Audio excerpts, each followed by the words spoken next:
Hello दोस्तों, स्वागत है आपका हमारे YouTube चैनल एग्जामिनेशन क्लासेस में। मैं आपका टीचर अमित आज आपके सामने लेकर के आया हूं एक नया टॉपिक जो कि आपके सिलेबस में है। इसका नाम है बाल मनोविज्ञान।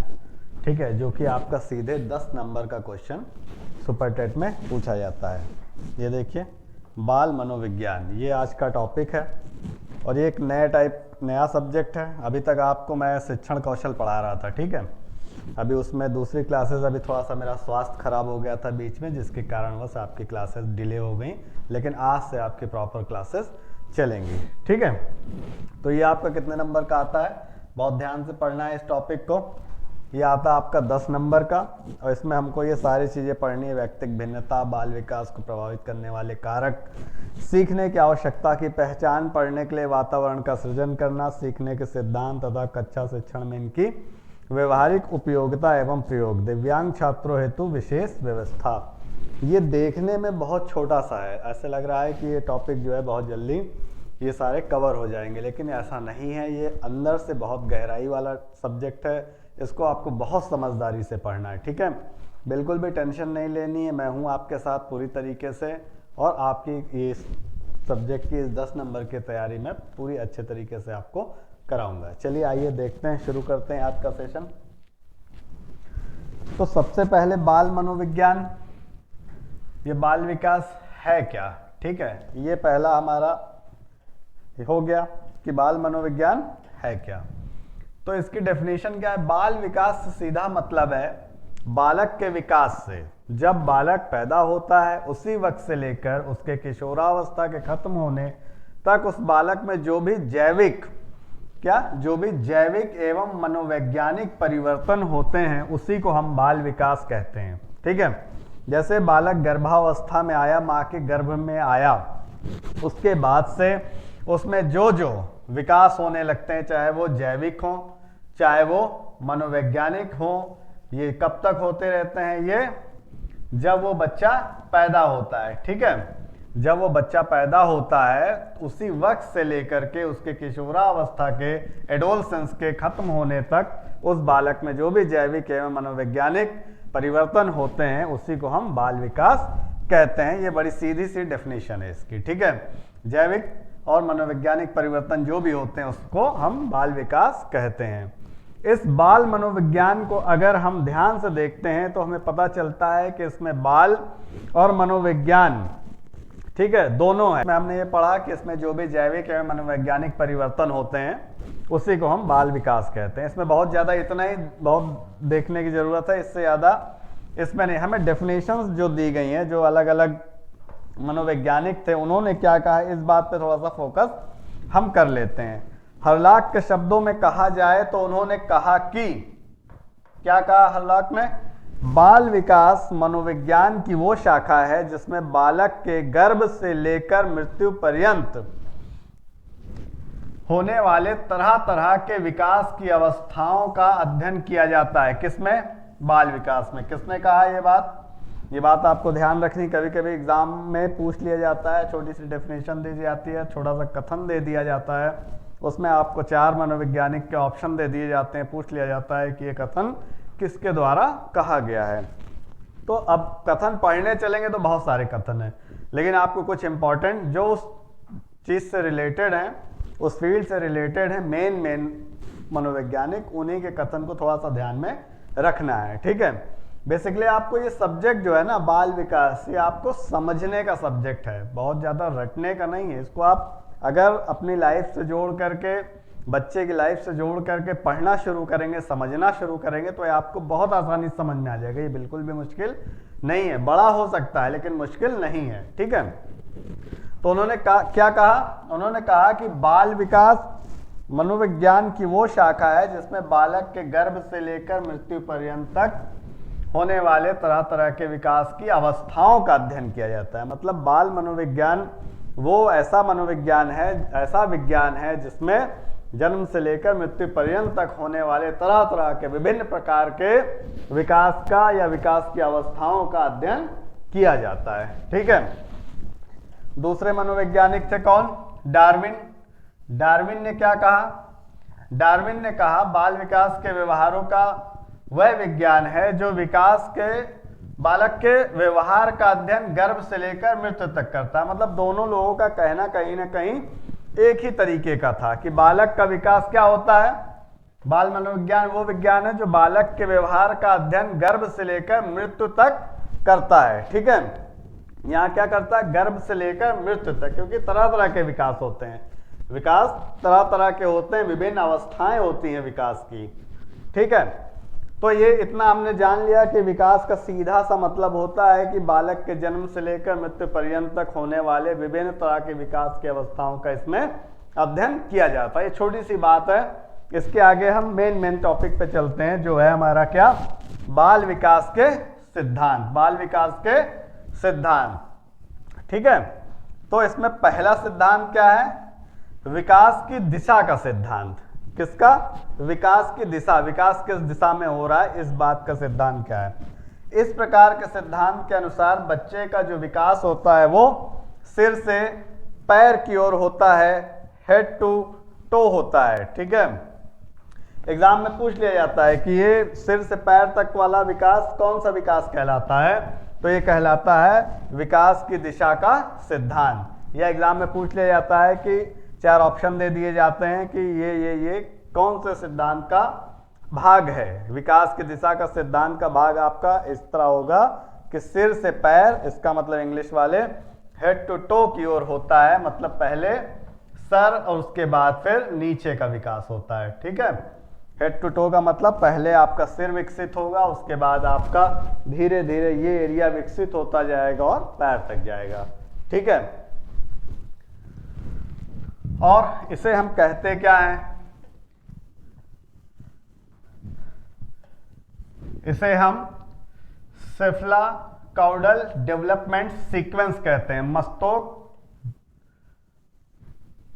मस्तकोद्मुखी विकास क्रम कहते हैं इसको। ठीक है, मस्तक से होता हुआ पूरा नीचे तक का जो विकास होता है उसे हम मस्तकोद्मुखी विकास क्रम कहते हैं। ठीक है, सेफलाकॉर्डल डेवलपमेंट सीक्वेंस, यह भ्रूण, ये कहां से होता है, भ्रूण से लेकर बाद की सभी अवस्थाओं में विकास का क्रम यही होता है। ठीक है, भ्रूण में जब बच्चा गर्भ में आया, भ्रूण हुआ उसका, उसके बाद से लेकर के विकास की सभी अवस्थाओं में ये क्रम यही होता है। ठीक है, ये ध्यान रखने की बात है कि इस टाइप का विकास क्रम कब से कब होता है और किस दिशा की ओर होता है।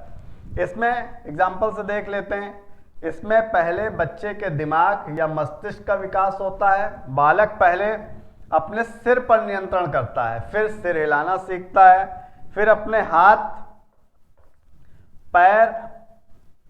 पर नियंत्रण सीखता है, उसके बाद अपने पैरों पर नियंत्रण सीखता है, उसके बाद उठना बैठना और चलना सीख जाता है। देखिए ऐसा बच्चा होता है, ऐसा नहीं कि वो पहले ही चलने लगता है, उसके बाद सर हिलाता है, हाथ हिलाता है, वो धीरे धीरे पहले ऐसे इस तरह से करता है, पहले अपना सर हिलाएगा, उसका मस्तिष्क डेवलप होता है। सबसे पहले क्या डेवलप होता है, उसका ब्रेन डेवलप होना शुरू होता है, उसके बाद इसीलिए मस्तिष्क डेवलपमेंट हुआ है, मतलब ये सबसे ऊपरी पार्ट होता है, मतलब सर का पार्ट होता है, इसीलिए इसको क्या कहते हैं, सर से पैर तक, हेड टू टो की ओर इसका डेवलपमेंट होता है। सबसे पहले उसका क्या होगा, मस्तिष्क का विकास होगा। बालक पहले अपने सिर पर नियंत्रण करता है, फिर सिर हिलाना सीखता है, फिर अपने हाथ पर नियंत्रण सीखता है, उसके बाद अपने पैरों पर नियंत्रण कर उठना बैठना और चलना सीख जाता है। जब उसका सर स्थिर होना शुरू होता है, उसका ब्रेन डेवलप होना शुरू होता है, तो फिर उसका नियंत्रण कैसे, सारा कंट्रोल कहाँ से, ब्रेन से।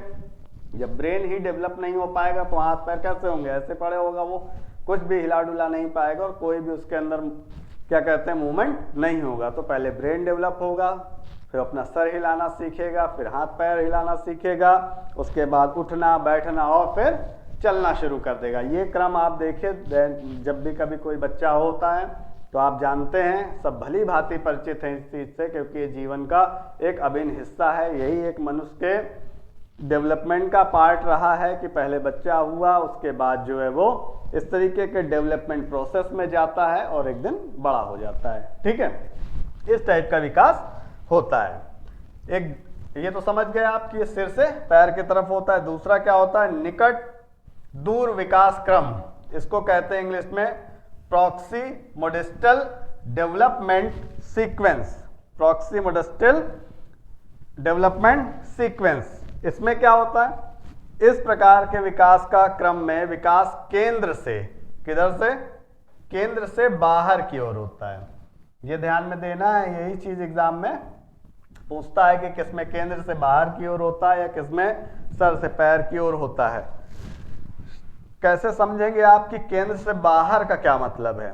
तो यहाँ देखिए, शरीर में सबसे पहले बालक की रीढ़ की हड्डी का विकास होता है। शरीर में सबसे पहले क्या होता है, बालक की रीढ़ की हड्डी का विकास होता है, उसके बाद उसकी भुजा का विकास होता है, उसके बाद हाथ से होते हुए बच्चे की उंगलियां विकसित होती हैं। मतलब कि क्या होता है, इस तरीके से, जैसे ये सेंटर हो गया आपका रीढ़ की हड्डी, और फिर ऐसे धीरे धीरे धीरे धीरे धीरे धीरे धीरे पूरा आपका ये डेवलपमेंट होता है। मतलब इस तरीके से चलता है, ठीक है, मतलब केंद्र से बाहर की ओर, ठीक है। केंद्र ये हो गया आपका पीछे, तो यहां से इस तरीके से बढ़ेगा, मतलब बाहर की ओर जा रहा है, तो ये केंद्र हो गया और धीरे धीरे डेवलपमेंट होना शुरू होता है, बाहर की तरफ जाता है, ठीक है। अनेक प्रकार के मनोवैज्ञानिक अध्ययनों से पता चला है कि जो बच्चों का विकास होता है वो पूरी एक प्रक्रिया, किससे होता है, एक प्रक्रिया के माध्यम से होता है, जो कि 4 क्रमों में अथवा चक्रों में होती है। ये ध्यान देने वाली बात है आपके कि कई सारे मनोवैज्ञानिकों ने अध्ययन में पाया है कि जो बच्चे का विकास होता है वो क्या होता है, पूरी एक प्रक्रिया के माध्यम से होता है। ऐसे नहीं होता है कि डायरेक्ट कुछ भी चलने लगा, ठीक है। एक पूरा प्रोसेस होता है, एक पूरा सीक्वेंस होता है।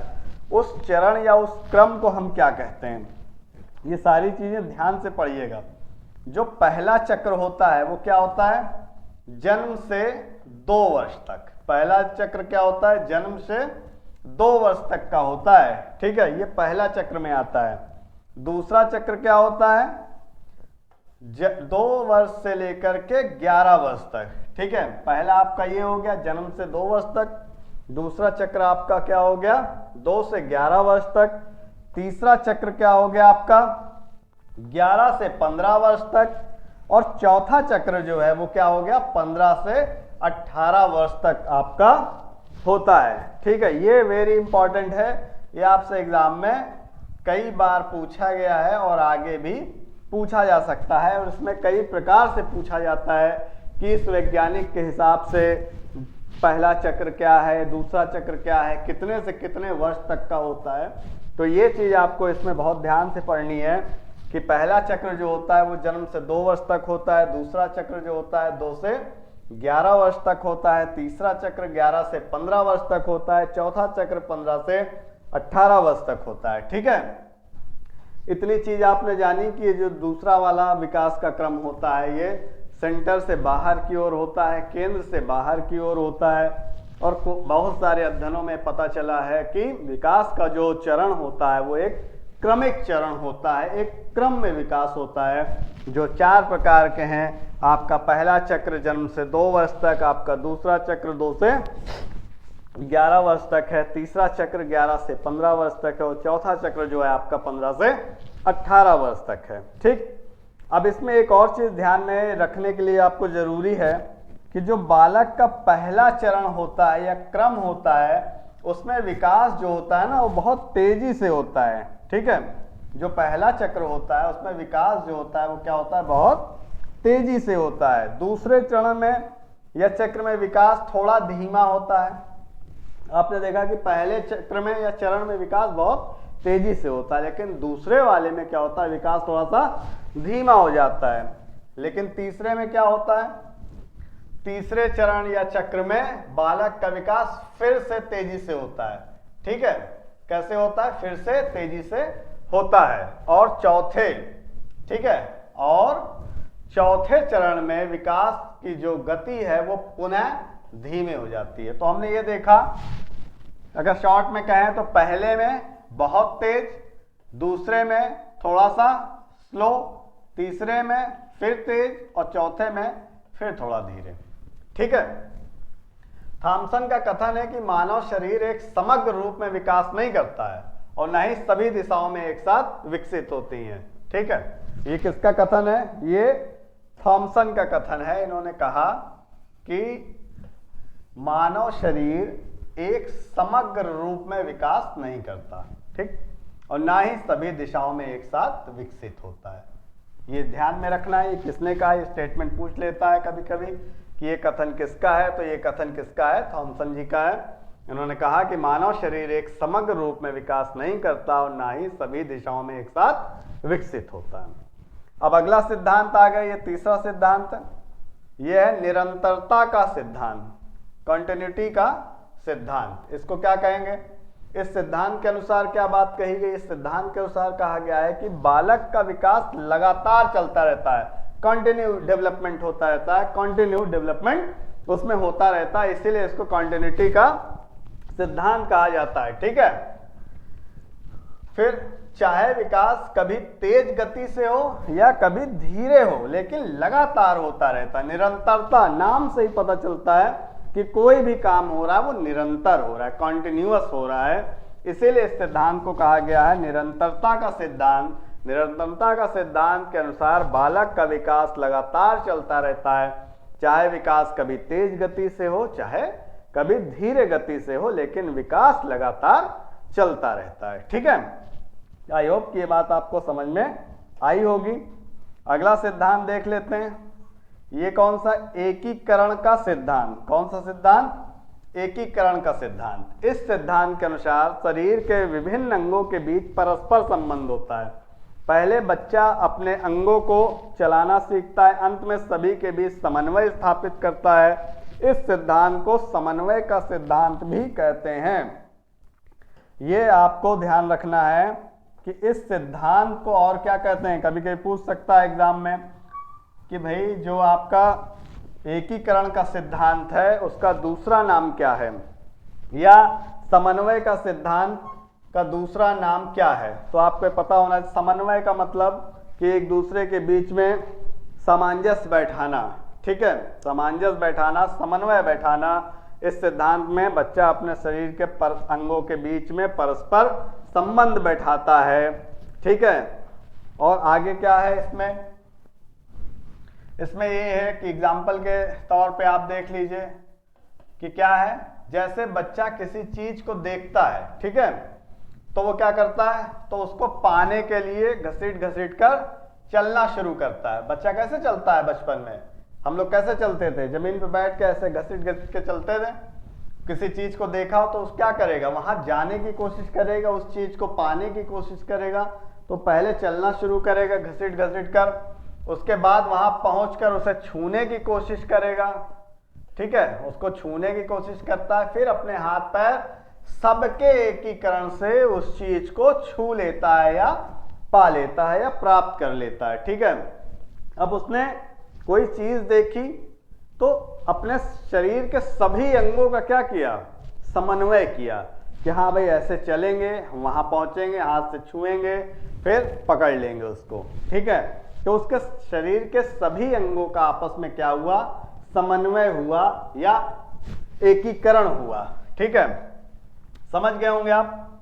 इसके बाद आपका एक सिद्धांत और है, समान प्रतिमान का सिद्धांत। किसका सिद्धांत, समान प्रतिमान का सिद्धांत। यह सिद्धांत यह बताता है कि बालक चाहे जहां का हो, चाहे भारत का हो या अमेरिका का हो, उनका विकास समान ही होगा, चाहे दोनों अलग अलग वातावरण में ही क्यों ना रहें, क्योंकि दोनों की जाति समान है और दोनों ही बालक हैं। अब इस सिद्धांत से पढ़ करके आपको क्या समझ में आया, इसमें हमें यह समझ में आया कि विकास कैसा होता है, समान प्रतिमान का होता है या समान होता है। बच्चा अगर बालक है तो जैसे भारत का बच्चा प्रोसेस में बढ़ता है, आगे पैदा होता है, उसके बाद सर हिलाना, पैर हिलाना, हाथ हिलाना, जो भी प्रोसेस एक सीक्वेंस होता है उस सीक्वेंस में करता है ना, वैसे ही विदेश का बच्चा हो, चाहे दुनिया के किसी भी जगह का बच्चा हो, वो भी सेम यही प्रोसेस को फॉलो करता है, क्योंकि विकास का क्रम समान है, ठीक है। अब इससे आप ये अंदाजा ना लगाएं कि वो गोरा होगा, लंबा होगा, मोटा होगा, ये विकास नहीं है, ठीक है। जो एक नेचुरल इन्वायरमेंट में जो विकास होना चाहिए, बच्चे का जो विकास होना चाहिए, ब्रेन से लेके हाथ पैर सर का डेवलपमेंट जो होना चाहिए, वो विकास है, वो हर जगह के बालक में सेम होगा। अगर गाय का बच्चा, जैसे जानवर में बात हम कर लें, गाय का बच्चा कहीं पैदा होगा तो यहाँ का जो गाय का बच्चा होगा या दूसरी जगह का जो गाय का बच्चा होगा वो सेम प्रोसेस को ही फॉलो करता हुआ डेवलपमेंट के प्रोसेस को आगे बढ़ाएगा। इसीलिए इसको समान प्रतिमान का सिद्धांत कहा गया है, क्योंकि चाहे बच्चा हिंदुस्तान का हो, अमेरिका का हो, ब्रिटेन का हो, कहीं का भी हो, ठीक है, प्रोसेस सेम फॉलो होता है। ठीक, जाति से यहाँ मतलब कोई वो नहीं है कि किसी विशेष जाति वैसा उसकी बात की जा रही है। जाति का मतलब यहाँ पे है कि वो बालक जाति का है। ठीक है, यहाँ जाति से आप हिंदू मुस्लिम से अंदाजा न लगाएं, यहाँ जाति का मतलब है कि वो बालक जाति का है। ठीक, तो इससे आप समझ गए होंगे कि इसे हम समान प्रतिमान का सिद्धांत कहते हैं। और इसे दिया किसने है? इसे दिया है हरलॉक ने। समान प्रतिमान का सिद्धांत किसने दिया है? हरलॉक ने दिया। ये सब इंपॉर्टेंट चीजें हैं, इसे स्टार लगा के नोट कर लिया करिए कि जैसे कोई डेफिनेशन है या कोई चीज, कोई सिद्धांत है, वो किसने दिया है तो उस चीज को आप हाईलाइट कर लिया करिए, स्टार लगा लिया करिए, क्योंकि एग्जाम में आपसे पूछे जाने वाले क्वेश्चन है ये। यहाँ जो भी पढ़ाया जाएगा वो एग्जाम में पूछे जाने वाली चीजें ही पढ़ाई जाएंगी। अनर्गल चीजों से तो पूरा आप लिखना चाहेंगे, मैं पढ़ाना चाहूंगा तो बहुत सारी चीजें पढ़ा दूंगा आपको। ठीक है, हमें वो नहीं पढ़ना है, हमें पोथी नहीं पढ़नी है, हमें सिलेक्टेड चीजें पढ़नी है जिससे हमारा एग्जाम क्लियर हो, हम नौकरी पाएं और आगे बढ़ें।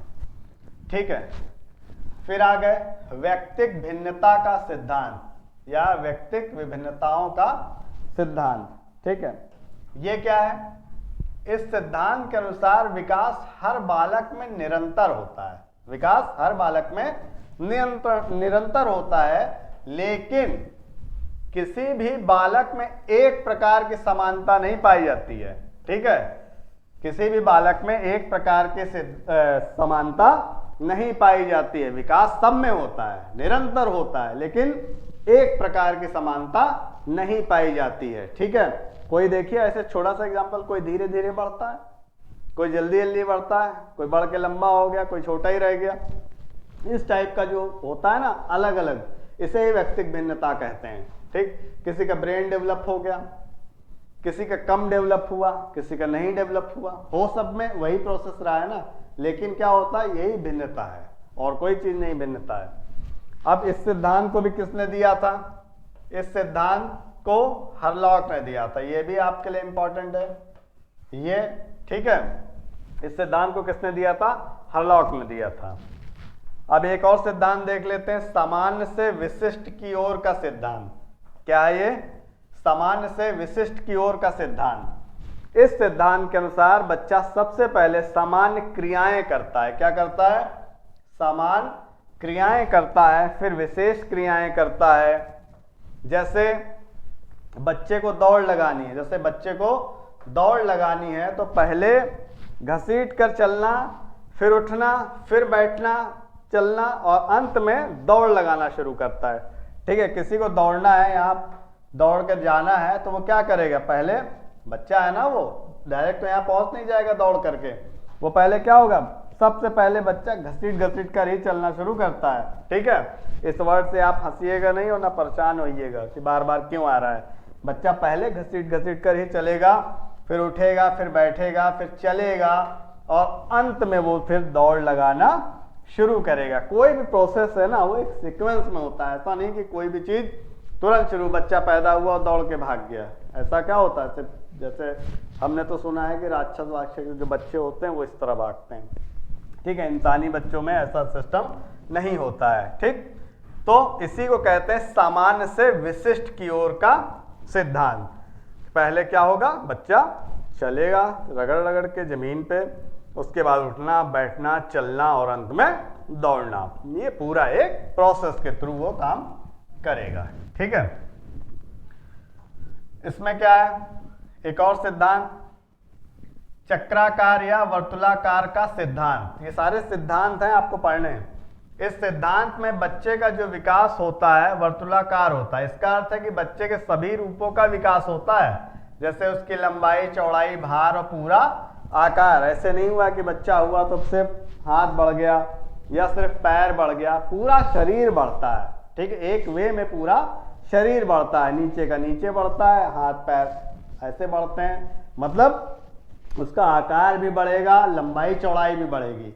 ठीक है, इसी सिद्धांत को हम कहते हैं चक्राकार या वर्तुलाकार का सिद्धांत। ठीक है, अब इसमें एक और इंपॉर्टेंट चीज है।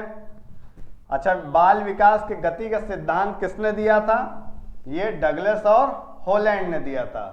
ये इंपॉर्टेंट है, नोट कर लीजिएगा या अंडरलाइन कर लीजिएगा। ठीक है, बाल विकास के गति का सिद्धांत किसने दिया था? डगलस एवं हॉलैंड ने दिया था। अब यहां आ जाते हैं, हरलॉक ने कुछ इंपॉर्टेंट चीजें बताई हैं, विकास की अवस्थाएं बताई हैं। जैसे मैंने पहले बताया था कि अलग अलग जो मनोवैज्ञानिक हैं उनकी अलग अलग थोड़ी सी राय भिन्न भिन्न है, तो उसमें विकास का सिद्धांत में उन्होंने अवस्थाएं क्या क्या बताई हैं। ठीक, इसमें क्या है? पहली अवस्था होती है गर्भावस्था। ठीक, इसमें क्या होता है? गर्भधारण से जन्म तक, इसको हम क्या कहते हैं? गर्भावस्था कहते हैं। दूसरी क्या होती है? नवजात। क्या होती है? नवजात अवस्था। ये कब से कब होती है? जन्म से 14 दिन तक। नवजात को क्या कहते हैं? मतलब इस अवस्था में कितने दिन का टाइम पीरियड होता है? जन्म से 14 दिन तक। फिर होती शैशवावस्था, इसको कितने दिन का पीरियड माना है हरलॉक ने? 14 दिन से 2 वर्ष तक। ठीक है, ये इनके हिसाब से है। फिर बाल्यावस्था क्या है? बाल्यावस्था को इन्होंने माना है 2 वर्ष से लेकर के 11 वर्ष तक। ठीक, फिर किशोरावस्था को इन्होंने क्या माना है? किशोरावस्था को माना है 11 वर्ष से लेकर के 21 वर्ष तक। This is very important area, you should be learn it. ठीक है, ये बहुत इंपॉर्टेंट है, इसका स्क्रीनशॉट ले लीजिए। बस नहीं ले रहे हैं तो आपको पीडीएफ आपको टेलीग्राम चैनल में हमारे दे दी जाएगी। ये अवस्थाएं हरलॉक की तरफ से हैं, उनके हिसाब से हैं, जो एक मनोवैज्ञानिक थे, उन्होंने ये बताया है कि गर्भावस्था गर्भधारण से जन्म तक, नवजात अवस्था जो होती है जन्म से 14 दिन तक, शैशवावस्था जो होती है 14 दिन से 2 वर्ष तक, बाल्यावस्था जो होती है 2 वर्ष से 11 वर्ष तक की होती है, और किशोरावस्था जो होती है वो 11 वर्ष से लेकर के 21 वर्ष तक की होती है। ठीक है, तो ये चीज हमने आज पढ़ी। आज हमने अपने क्या क्या चीजें देखी? आज हमने सिद्धांत देखे किसके? बाल विकास के। ठीक, तो हमें समझ में आ गया कि बाल विकास के पहली चीज की बाल विकास है क्या? बाल विकास वो मनोविज्ञान है या वो विज्ञान है जिसमें बालक के जन्म से लेकर के क्या कहते हैं मृत्यु तक सारे जो विकास होते हैं उसमें आपका अध्ययन होता है बाल मनोविज्ञान में। ठीक है, अलग अलग राइटर्स ने अपनी राय दी है जो कि मैंने आपको बता दी। बाल विकास के सिद्धांत आपने पढ़े कि विकास की दिशा का सिद्धांत। इस प्रकार के सिद्धांत में क्या होता है? बच्चे का जो विकास होता है वो सिर से पैर की तरफ होता है, हेड टू टो होता है। उसके बाद आपका जो है दूसरा सिद्धांत है निकट दूर विकास क्रम। इसमें क्या होता है? केंद्र से, इसमें आपका होता है केंद्र से बाहर की ओर का विकास होता है। पहले रीढ़ की हड्डी, उसके बाद भुजा, हाथ, उंगलियां, ये सारी चीजें विकास उसका होता है। ठीक, उसके बाद मनोवैज्ञानिकों ने अपने अध्ययनों में ये बताया कि विकास का जो क्रम होता है वो क्या होता है? एक प्रक्रिया होती है प्रॉपर, जिसमें एक प्रोसेस के थ्रू जाता है। पहला चक्र जन्म से 2 वर्ष तक, दूसरा चक्र 2 से 11 वर्ष तक, तीसरा चक्र 11 से 15 वर्ष तक, चौथा चक्र 15 से 18 वर्ष तक। ठीक है, इसमें क्या होता है कि पहले में आपका पहले चरण में विकास तेजी से होता है, दूसरे चरण में आपका विकास थोड़ा धीरे हो जाता है, तीसरे में फिर तेजी से होता है, चौथे में फिर धीमे हो जाता है। ठीक है, उसके बाद निरंतरता का सिद्धांत है कि जिसमें बालक का विकास जो होता है वो कंटिन्यू होता है, लगातार होता रहता है। फिर है एकीकरण का सिद्धांत हमने देखा। एकीकरण के सिद्धांत को हम समन्वय का सिद्धांत भी कहते हैं। इसमें क्या होता है? बच्चा अपने अंगों के बीच में क्या करता है? सामंजस्य बैठाता है, समन्वय बैठाता है, और सभी अंगों के प्रयोग से जो भी वो चाहता है उसको करता है। फिर है समान प्रतिमान का सिद्धांत। इसमें बालक चाहे जहाँ के हों, अलग अलग वातावरण के हों, अलग अलग देश के हों, कहीं के भी हों, लेकिन उनमें जो विकास होता है वो एक तरीके का विकास होता है, इसलिए उनके विकास पे वातावरण का इस तरीके का कोई प्रभाव नहीं पड़ता है। इसे समान प्रतिमान का सिद्धांत हरलॉक ने दिया था। इस चीज को आपको बहुत अच्छे से याद रखना होगा। अगला हम लोग ने पढ़ा था व्यक्तिगत भिन्नताओं का सिद्धांत, कि इसमें बालक का विकास, सभी बालकों का विकास एक प्रकार की समानता पाई जाती है, लेकिन उनके अंदर क्या होता है, व्यक्तिक भिन्नता होती है। ठीक, ये सिद्धांत किसने दिया था, हरलॉक ने दिया था। फिर समान से विशिष्ट की ओर का सिद्धांत हमने देखा। इसमें बच्चा क्या होता है, पहले सामान्य क्रियाएं करता है, फिर विशेष क्रियाएं करके अपनी जिंदगी को आगे बढ़ाता है। उसके बाद चक्राकार वर्तुलाकार का सिद्धांत था। इसमें बच्चा क्या होता है, सिर्फ एक ही दिशा में नहीं बढ़ता है, उसकी लंबाई, चौड़ाई, भार और पूरा सब कुछ आकार जो होता है वो एक साथ विकसित होता है। बाल विकास के सिद्धांत को दिया, गति के सिद्धांत को दिया किसने था, डगलस और हॉलैंड ने दिया था। ये सारी चीजें आपको याद रखनी होंगी।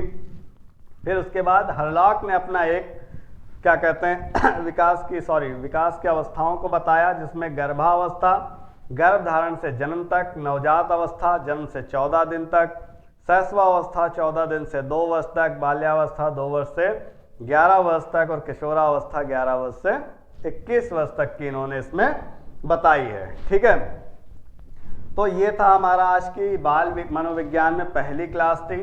और अब मेरा स्वास्थ्य भी सही हो गया है, इसके बाद जो है आपकी क्लासेस अब लगातार मैं लूँगा। कौशल विकास की भी क्लास चलेगी और बाल विकास की भी क्लास चलेगी, बिल्कुल भी परेशान ना हो। और अगर आपको ये आज का मेरा पढ़ाया सेशन समझ में आता है तो प्लीज़ हमारे चैनल को सपोर्ट करिए, हमारे चैनल को लाइक करिए, सब्सक्राइब करिए और आपके जितने भी दोस्त हैं, आपके पूरे फ्रेंड सर्कल में इसको शेयर कीजिए। धन्यवाद।